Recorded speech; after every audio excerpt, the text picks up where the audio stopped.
Coach Chris with Hoops King, and in today's video, I'm going to show you how to increase your range on your shot and your accuracy by using the Hoop Handz weighted gloves.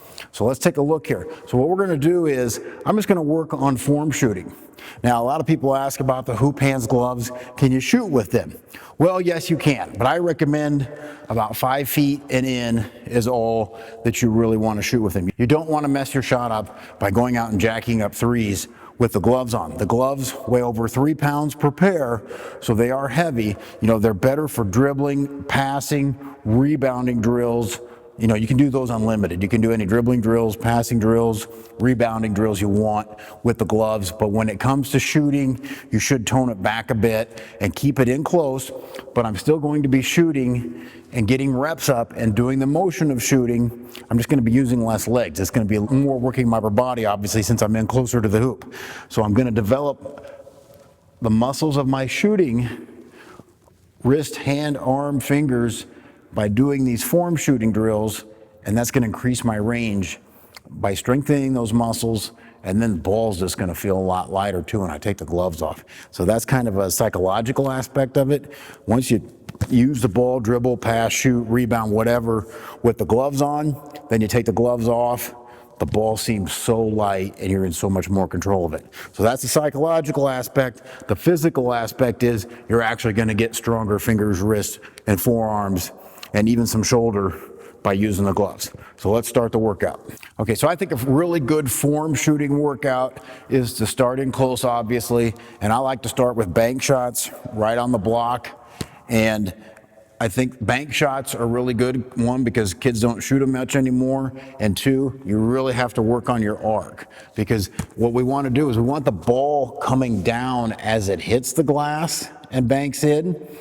We don't want it banging around the rim. So for all these form shooting drills that we're doing, we're trying to swish the shot, okay? So as I come up here, the ball comes down just like that. And that's gonna be one way to know if you're shooting with good arc, if the ball pretty much comes right back to you. You know, if it bounces around, bounces out, obviously, it's probably not very good arc. So we're just gonna work on here on our form, getting it up. The ball shouldn't bounce too far away if I'm using good form and getting swishes. So I would say right here you make 10, and then we'll move to the other side. We're really going for that bank swish, getting the ball up off the glass high, nice and easy through. All right, so let's say we made 10 there. We'll come right over here and make 10. And again, you should start, even if you're not using the gloves, you should start all your shooting workouts, all your practices in close shooting, so you're reinforcing good habits. Because what happens is kids get away from this, and then they go out and start shooting from three-pointers from the half-court line, and now they're chucking and throwing the ball, and they start developing bad habits. So this is a way to keep you from developing bad habits. It's just something you need to do all the time, and it only needs to take 5 minutes of your time to do it. Okay, so we'd get 10 makes here. All right. Then we'd go to the middle, just right in close. And again, I'm trying to swish everything. And that way I'm working on my arc. I'm focused on what I'm doing. You know, because really anybody can come up here and just half-ass this. They can just come up here and, you know, throw crap up, you know, do that. Let it roll in. Anybody can do that. I really want to focus on what I'm doing by trying to swish. All right, so I get 10 there. I got 30 makes now. Again, that really shouldn't take you very long to get 30 makes. We're talking 10 there. If you make 10 in a minute, you should be able to do that. That's one shot every 6 seconds. That should be more than easy for you to do. So after we finish the 3 low spots, we're going to move to about mid-post, and we want to make 10 shots here. So we'll make 10 here, we'll make 10 here, and we'll make 10 here. So now we're at 60 makes. Warming up close to the hoop, really working on our form. And then the end of the workout, You know, and I'm not sure if the gloves, maybe this time you want to take the gloves off. Depending on how well you can control your form, you can go to the elbows with it. So I'm just going to go here in the middle, a little bit further back now. And again, I'm working on swishing. And you can even make it, if you got time to do this, you got even more time, you could make it where you only count swishes. So instead of making 10 at each spot, say, I got to swish 10 at each spot. And really, down here on the blocks and in this close, I would recommend that. You should be able to easily swish 10 shots without much effort if you're focused on what you're doing. Now, as you move back, it'll get a little harder. That wasn't a swish. I'm not cheating. There's a swish. So when I say swish, I mean absolutely no rim.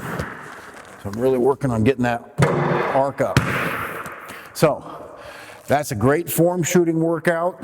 I'm gonna take the gloves off, and I'm gonna tell you how it feels after I take the gloves off. Okay, now I have the gloves off, and this ball feels so much lighter. I feel so much more in control of it.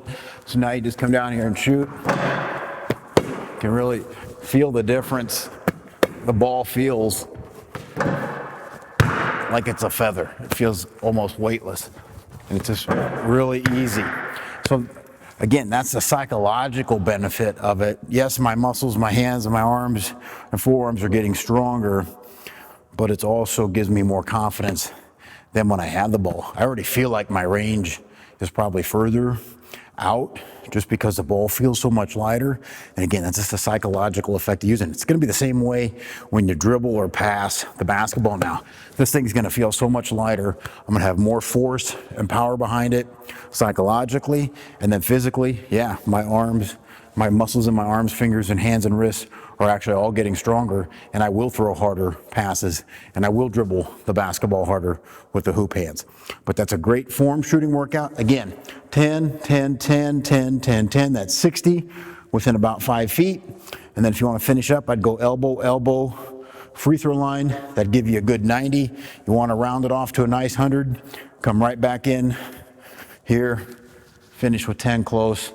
You got 100 makes in, and really, you know, if you got 10 minutes before practice, it shouldn't take you much longer to do that. And if you got somebody to rebound for you, even less time, and then your buddy can go. You know, give yourself 5 minutes is another way to do it. See how far you can finish, how far you can get in 5 minutes doing that. And then, you know, try to progress each day and make more shots, more accurate. You know, when we're doing this, you shouldn't be making half your shots. When I'm down here shooting, my goal is 10 in a row. 10 swishes in a row, 10 in a row, easy, all the way through. That's quick. And here, yeah, I may miss 1 or 2, but again, I shouldn't be missing 5 out. I should not go 5 for 10 and miss half the shots. You know, you get out here to the elbow, depending on how old you are, it's gonna be a little bit harder. But again, you know, high school player, I would say if you're a good shooter, you shouldn't miss more than 2 or 3.